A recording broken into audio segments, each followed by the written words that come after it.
Hey guys, welcome back to the channel. I just wanted to give you guys a short update about what's been going on. I have not been that active in making YouTube content recently, but it is not because I am not making content. On the contrary, I've been spending a lot of time preparing for the next big thing. I am currently in the process of going for the world first 1 million as forest trash.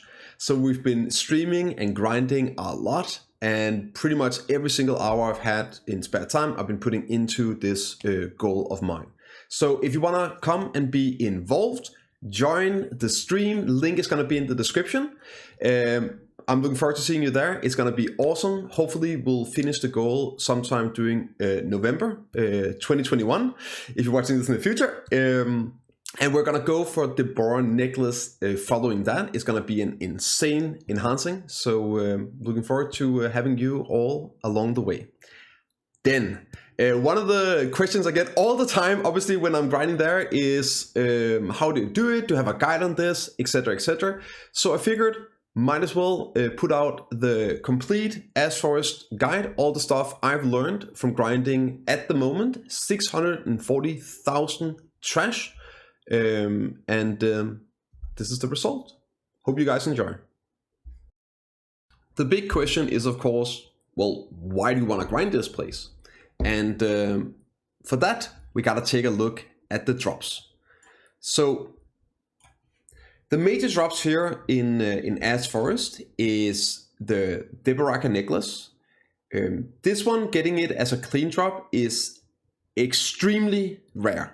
However, you can also get the Spectrous Gaze, and the Spectrous Gaze is basically a Debo necklace. You take the Spectrous Gaze, 2 red shards, the cheap ones from the Arcman History grind, and 2 black shards, the cheap ones from Sequoia, and you combine it into a Deborah necklace. So getting one of these is essentially getting a Deborah necklace. Other than that, you can get the helmet for the Osiraka outfit. You can get a clean drop, the lungs, or you can get the leaves, where you need 100 of these to make the lung, to make the helmet. And the drop rate at this place is way higher than it is at the alternative Thornwood. So if you really want to get it done in the least amount of hours, Ash Forest is your best bet, assuming you can grind here. There's one more item which is not showing up on the drop list, and that is the merchant ring piece. So to make the rich merchant ring, you need 5 pieces that drops at different places, or you can get all the same versions but alternatives way by doing some trading very specific routes, which is horrendous, but it is a possibility. And one of those pieces drops from Ash Forest. So far, I have not gotten one, but hopefully by the end of my grind, I'll have one as well. Now, what's so special about the main drop here, the Deboraka necklace? I really wouldn't advise anyone to grind this place unless you want to finish off your helmet for the outfit, or you're going for Tet or Pen Debo. Otherwise, it's just not worth it. Now, what's so special about the Debo necklace? Well, it's very simple. It is the highest stat AP necklace in the game. So a Tet Debo is, as you can see, 1 AP lower than a Pen Tungred or Ogre Laden necklace. And a Pen Debo is 5 AP higher. But as you can see, they're still very expensive and sold out. A couple has been sold here in NA. But if we look at the pen, 0 has ever been sold. We got several bits in. The value is completely skewed. It should be like 300-400 billion silver value. In other words, if you want one, you gotta make one. And if you want to make one, you gotta grind for one. So what kind of gearing do you need to grind Ash Forest? And it's hard to say exactly because it depends on a couple of factors. The 2 major factors is your class and if you are evasion or DR. Now, some classes just do it exceptionally well, and on top of that, being evasion is way better here than DR build. And to show you that, I have an old clip of mine from the very first time I went to Ash Forest. I was 690 gear score. I have in this clip 2 pin armors C20 and my Fallen Guard armor, and also 1 helmet C9. I have a lot of DP, but I'm a warrior, awakening, and I'm a DR build. So do take that into consideration because you don't want this to happen.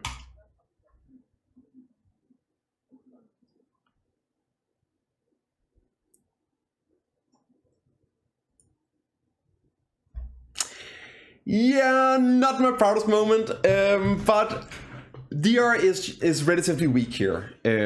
Also, I'm not using a full elixir rotation, and of course I get some back attacks. But you can see the kind of damage you can get.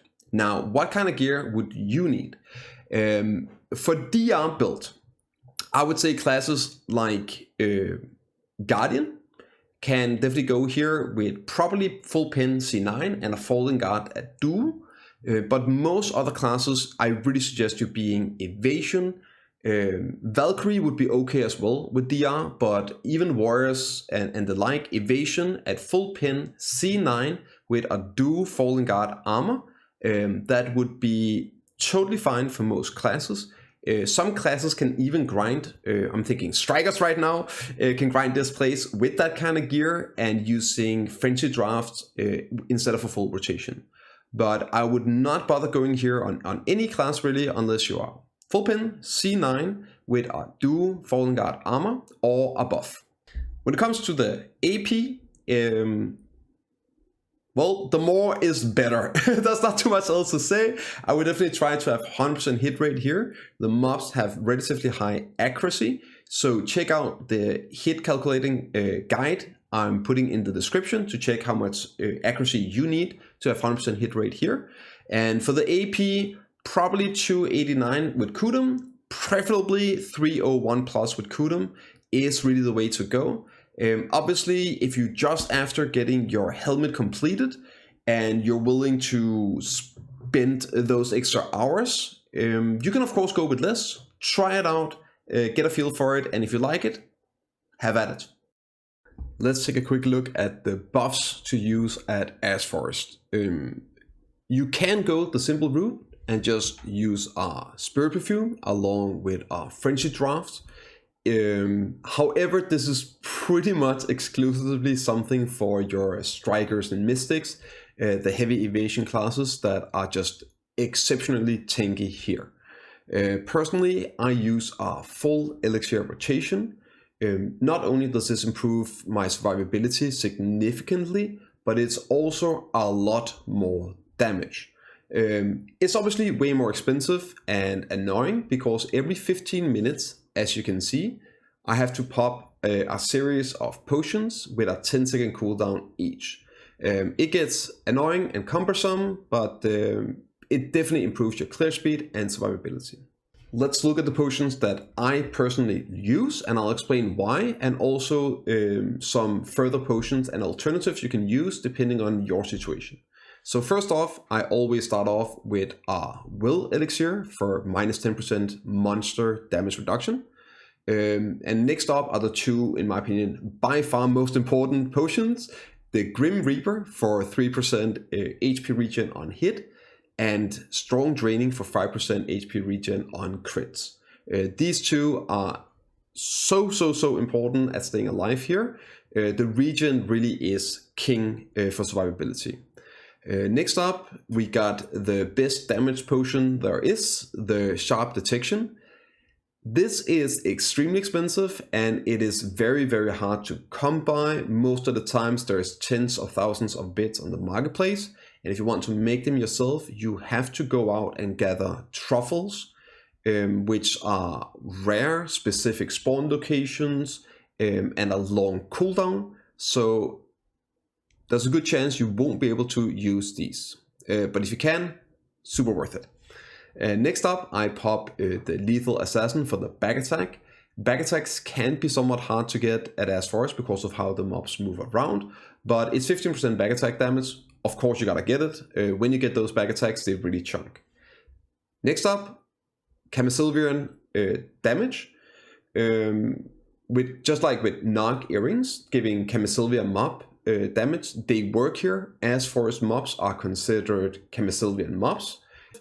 Endless Frenzy, this is the one I use. I also run a DR build on my warrior, and I've tested it out and I got enough survivability. So losing the 8 DP, which is DR, on this potion is no big problem. If you don't have these, don't want to spend the money on it, or maybe you feel like take a bit too much damage, you got your alternative up here in Endless Fury. They do not stack, so you have to use one or the other. Next up, we got Steel Defense, plus 10 DR. It's not like I'm immune to taking damage, so of course I try to buff up my DR as well. And finally, I'm using the 3% crit to make sure I have 5 crit along with my food, and of course my Villa buff. Since I've been doing a lot of dailies when I was grinding for my mana potion at the Mansion Forest, I have a bunch of these, all damage reduction plus 5. I pop them as long as I have them, might as well. Now, one of the potions I do not use is accuracy potions. The reason for this is I know with my build and my setups, my class, I have 100% hit rate here in As Forest without using this potion. I'm gonna link my accuracy guide down below. Check it out and see if you need the 12 accuracy. If you do, you obviously want to put this into your elixir rotation. The final one I got here is the Helix elixir. I don't use these personally. I am running a DR build and the evasion isn't as impactful in that case. And they're also just a bit annoying to get. So I skip out on these, but if you're running an evasion build, I would definitely suggest picking those up. Also in a DR build, if you feel like you need a bit more survivability, they're actually a great option, although can be hard to come by. Now for other buffs, I use Simple Cron Meal. Very important to use Simple Cron Meal for the HPs, but also the monster damage reduction. It helps a lot. The 30 AP, it's brilliant. It's going to be more damage than your Exquisite, and it's also going to be way more survivability. You obviously want to be running your combat villa at all times for the AP and the HP, and also the resistance. Resistance is very, very key here, because one of the things that's going to get you killed is getting knocked down and CC'd by the mobs and then dying to that. On top of that, I normally have my Crocodile Horse Gear buff on. I personally love the water version, which gives me 100 HP and 100 stamina. Silver power. I get the question all the time. Well, Daisy, how much silver power do you make here? And honestly, I had an idea, but I never actually took a look at it. But for you guys, I did. And let me tell you, it's a sight to behold. This right here is my Garmouth calculator for my As Forest grinding. As you can see, I've done over 640,000 trash. This is assuming I'm doing like 3.3k trash an hour, which is my pretty normal average. And that would put me at 194 hours grinding here. So these numbers are rough estimations, but they are pretty darn close. This is probably the biggest sample size you'll ever find of As Forest. And as you can see, before taxes, it's around 226 million silver per hour for me doing 3.3k trash an hour with a yellow loose scroll. The value here is kind of, how shall we say it, underwhelming. But if you, like me, want to go for a Pen de Boar necklace or the merchant ring, then there's no real other alternative. There is a couple different rotations here at As Forest, but it's a very, very limited area for grinding. So I'll show you the rotations that I use and some variations of them, and we'll just go from there, I guess. First off, where are we? We are in As Forest. I normally autopath to the node. It puts me right here next to the node manager. And you can already see the mobs here on the minimap. And this is the area I go over to do the rotation. So I'll show you guys how I normally run the rotation, and I'll show you some variation. So I like to go here, always attacking the barns, killing this pack. Gonna move over to the next barn. I'm gonna pull from here as well. After that, we just continue over here and other barns. This is one of the few where I'm actually using the seed pull mechanic after that. And it's because there's a couple of the Volcrus down here, and I like to pull those up and kill them. After that, we go on a bit of a run, and we continue here, straight east, as you can see, over to the barns right here.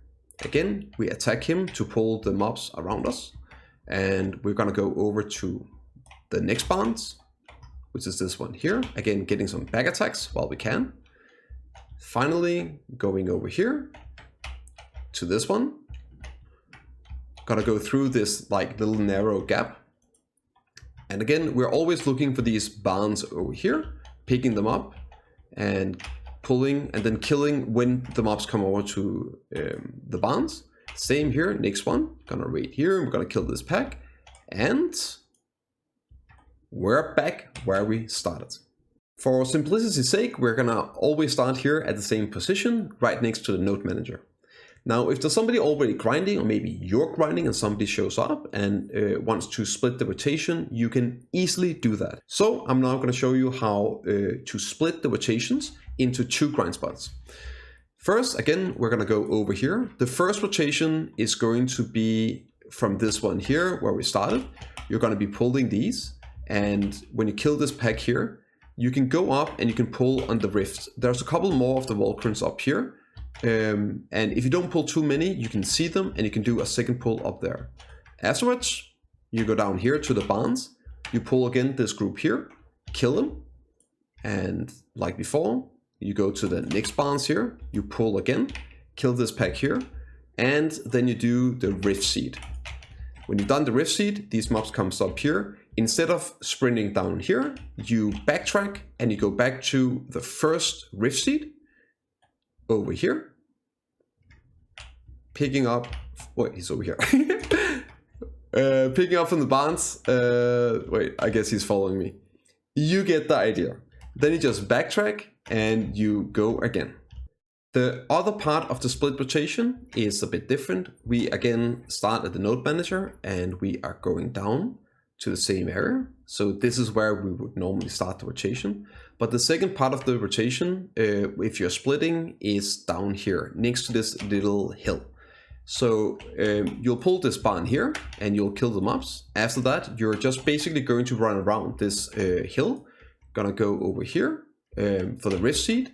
There's a barns all the way over here. You can pull the mobs into this guy, kill them, and then you're gonna be tracking to the right side of the hill, all the way over here to this barns here. Now, after you kill the group here, you can go back to the first, but if you see there's these 2 Volcrus up here that you didn't pull, what I like to do is go over to this barns here, pull them in, get all of these Volcrus, kill them, and then track back to the beginning over here. However, if you get those 2 in on the pole, I don't bother going to that barns and I'll just go straight to this one here. If you're looking for another rotation, maybe the main rotation is taken or you prefer a bit alternate rotations, this one is the one for you. This is the mountain rotation and you find it right here. You see the big face on the map. You go to this place and you have this entrance up to the mountain plateau. This grind spot consists of 3 seeds and 3 barns, and just like the split rotations, you just go between those 3 and kill them as fast as you can. So you come up here and you got your first one right here on the right side. You got the seed, you got the barns. The next one you path over here. Very simple. And the last one is right here. After killing those 3 packs, well, you just move back to the start of the rotation and rinse repeat. Very simple and very good, actually. I've also prepared a few tips and tricks for your Ash Forest grinding. First up is the Perillian Star Alchemy Stone. You can get this by completing a season and get this as the graduation reward. Obviously, if you need one of the pin Kaposha accessories, I would definitely take those over this one. But the Pavilion Star can really unlock grinding harder places such as Forest sooner than later, with the additional survivability, the damage reduction from mobs, but also very importantly, the 1 HP regen. Another tip would be, of course, to be using Calx Elixir during nighttime, or if you need it during the daytime. It helps a lot. The 10% resist is amazing. Don't skip out on it. My final tip for you, if you're planning on grinding as Forest, is going to be a callback to the other stuff I've talked about, resistance. The number one thing to get for the as Forest grinding is adamantite resistant gems in your boots. The 50% knockdown resistance is invaluable. Even if you don't normally run it, I would heavily advise you to get adamantites for your grind if you're planning on doing any extended period of grinding in Ash Forest. Happy grinding!